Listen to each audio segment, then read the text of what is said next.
Well, good morning, folks. Merry Christmas to you. I pray that you experience the joy that comes with this wonderful time of year. And I pray, whether you're watching this message alone or with others, that you'll feel Christ's presence today. You know, when I was a kid, we had plenty of books on the shelves at home. I didn't lack reading material when I was a kid, but as far as I can remember, I never really had any books of my own. The books that we had were a collection, a mishmash of books that had survived the hands of my older brother and sister. And so it isn't a stretch to say that my obsession with collecting books of my own, that has some deep childhood roots. At least that's what I'm going with. One of the things that I love about Christmas is that it's the season of giving. Or at least that's what we tell ourselves. But I believe every season is a season for giving, especially when it comes to sharing books with other people. You know, I think that's one of the reasons that I love our church's ministry to the early readers here in Warsaw. There's nothing like reading books to children and offering them the gift of a book. Because books spark their imagination, it stirs creativity. Now, my personal interest in reading, it's varied. You know, I read science fiction, I read fantasy, I read biography, history, theology. Sometimes the books that I read are 1,000 pages or more. Other times they're just really short. But what I found is that some authors just have a way of sharing some profound thoughts in only a few words. One of these authors is the Pulitzer Prize-winning columnist and author Anna Quindlen. Now, a number of years ago, she published a small book called A Short Guide to a Happy Life. And in that book, she reflects on the lessons that she's learned by being attuned to life all around her. The pages are just filled with reflections on family and love and what it means to appreciate the simple things in life and what it's like to grow old. And its message, or at least one of those messages, is that we can learn a lot from the familiar things in life. You know, if we look a little closer and we listen a little harder, if we simply pay more attention to the present, we can learn a lot. And that's a great lesson. And it resonates with me because that's really what we pastors hope to help people to do. We hope that we can encourage you to take a little closer look at your life and listen a little harder to the everyday things that happen to you. And we hope also that in the midst of this busy world that you'll slow down enough to enjoy life a little bit, to look closely at your own life and to listen well. We hope that you'll approach the Bible that way and not just listen to the familiar parts of the story, but look and listen well enough to hear the stories in all of their richness. You know, as I reread Quindlen's book this week, my takeaways were, 1, pay attention, and 2, look and listen. And those are great messages, but I'm not sure if it's the easiest message to hear this week, right? I'll let you be the judge of that. The time between Christmas Eve and New Year's, that's a strange one. Because today, along with the Sunday after Easter, these are 2 of the infamous low Sundays, when most people, just having been to church on Christmas Eve, take a break and they stay home and catch up on some sleep, or they spend time with family. And I hope you're getting to spend some time with family. I can see the need for a little rest, a little recovery time. The Christmas season has just become such a rush for so many of us, and even though we've been busy since, say, Thanksgiving, there's a sense in which even though we're constantly on the move, that nothing seems to get done. right? Nothing seems to get done. And that leaves us with this idea that as soon as the holiday's over, we need to get back to work. We need to get busy again. But to make matters worse, though, next week, New Year's. And all those resolutions kick in, right? So you don't just have the old work to catch up on, but you may now have new challenges that you've set yourself up for. It's an exhausting week. And many of us don't feel like we're prepared for it at all to start back up again. And so today, for all of you bearing the stress of this season, I simply want to share with you a story. A story that should be familiar to you, and one that I hope will give you some courage, some fortitude, if you will, and perhaps even some peace as you prepare to dive headlong back into the reality of the everyday. And as we walk through it, I hope you'll hear a story about people. People who may have been a lot like you. The Christmas story, friends, it's not a fairy tale. It's a real story. It's a story that has much more to do with us than we might think. And our tendency is to see this story as something that happens, away in a manger with a beautiful baby boy who lays down his sweet head. But something's lost if we allow the story to end there. Theologian William Plaker says that the danger is always to sentimentalize the Christmas stories and focus on the cuteness of the newborn child. In so doing, he says, we miss the point that this Christmas story is actually remarkable in its resistance to sentimentality.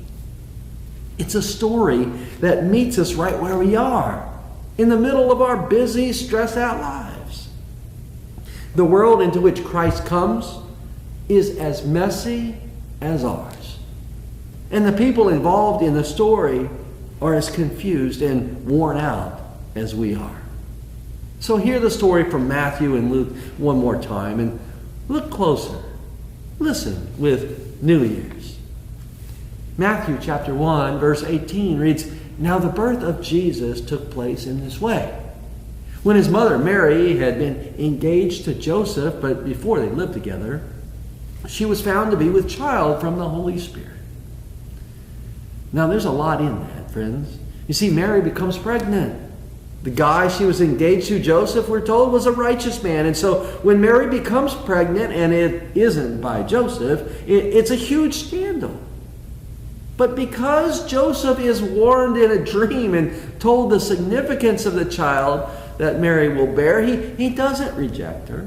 He chooses not to have her stoned to death, but instead to stand by her. People probably didn't understand what he was doing. His decision surely wasn't an easy one to make or to live with. But friends, he sticks with Mary. And in Luke 2, we read, "In those days a decree went out from Caesar Augustus that all the world should be registered." Now, when it's just about time for Mary to deliver, Joseph brings her some great news. He says she needs to get on a donkey, and they're going to ride all the way to Bethlehem. Now, if Mary asked Joseph, why did they have to do that? The answer was probably because they have to go there and pay their taxes. And Luke continues, he says, while they were there in Bethlehem, the time came for her to deliver her child. And she gave birth to her firstborn son and wrapped him in bands of cloth and laid him in a manger, because there was no place for them in the inn. You see, when they arrive in Bethlehem, it's a busy time, because everybody is traveling to pay their taxes, and they can't get a room. You can just see Joseph tying the donkey outside the hotel in Bethlehem.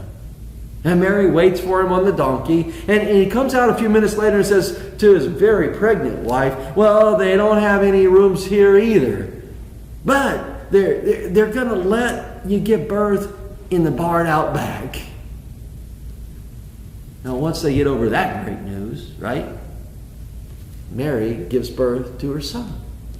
She wraps him in bands of cloth, lays him in the manger. And then the story takes a dark turn. In Matthew 2, we read, in the time of King Herod, after Jesus was born in Bethlehem of Judea, wise men from the east came to Jerusalem asking, where is this child who's been born King of the Jews? See, when King Herod heard this, he was frightened. The first people to come visit the newborn child are shepherds. You know, the shepherds whom the angels had told of the Messiah's birth. And shepherds were essentially looked upon as thieves in the ancient world. And so maybe their visit wasn't as pleasant a surprise as we might have thought.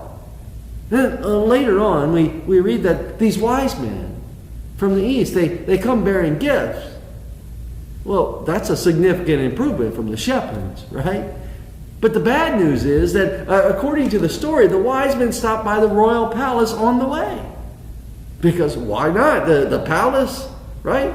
That seemed like the sensible place to find a king, not in a barn.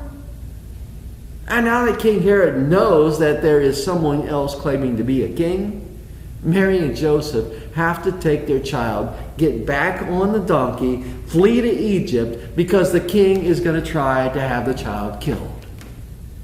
Now, I may have taken a little liberty with the story, but the point I want to make is that this is not a sentimental story.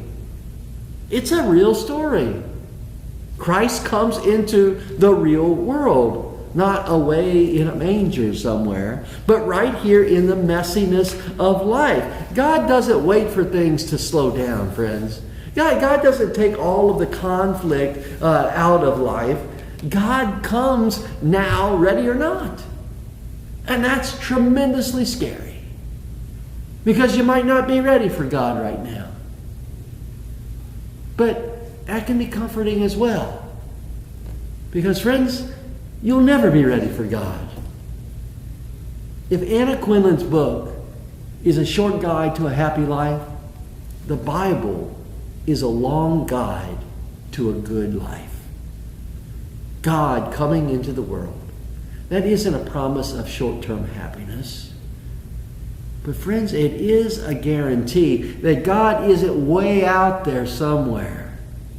God is right here with us, because we don't need God out there in the future or back there in the past. We need God now. As William Plaker notes, the idea that God comes into the world in Jesus Christ, that means just that. God comes into the world. And the story is as gritty as it is to show us that the humanity in the least of persons can be transformed. Of the lessons that Anna Quinlan shared in her little book, the one that I thought was the simplest and yet the best was this: to measure ourselves not in terms of the past or the future, but only to measure ourselves in the present. You know, there's certainly something to be said for taking an honest look at our past. The Christmas story, after all, that's grounded in history. And throughout Matthew's account of the birth of Jesus, we hear that things happen so that the Hebrew Scriptures would be fulfilled. When Jesus is born, as the prophets foretold that he would be, he's born in Bethlehem. He escapes to Egypt. He returns to grow up in Nazareth. Those references seem random until we consider what Matthew is saying. This is a promise that God has made to us all along. But when the king comes, he's born to an unmarried couple. He's found in a barn. He's not found in a palace. And immediately, he's hunted for his life. See, the Old Testament references are there because Matthew wants us to know that this is the one that we've been waiting for. And Matthew doesn't want us to miss him because he looks so different than what we have expected in the past. Friends, the one who comes to save you may come in a way that you don't expect. So pay attention. Don't lose sight of this. God comes into the present. Perhaps the wisest thing about measuring our lives in the present is that according to the Christmas story, that's how God measures us. God doesn't wait for us to be ready. Christ comes. Christ comes and finds us right where we are. And if we're willing, like that young couple and those poor shepherds and the curious wise men, Christ will lead us places that we never expected that we might go. If we're willing to follow him, Christ will lead us. In the midst of the messiness of life, in the bleak midwinter, Christ comes. Friends, I pray that your Christmas will be filled with joy and that you're going to experience Christ in new and beautiful ways in the coming year. Friends, God bless you on this Christmas day. Go in the peace of his love. Amen.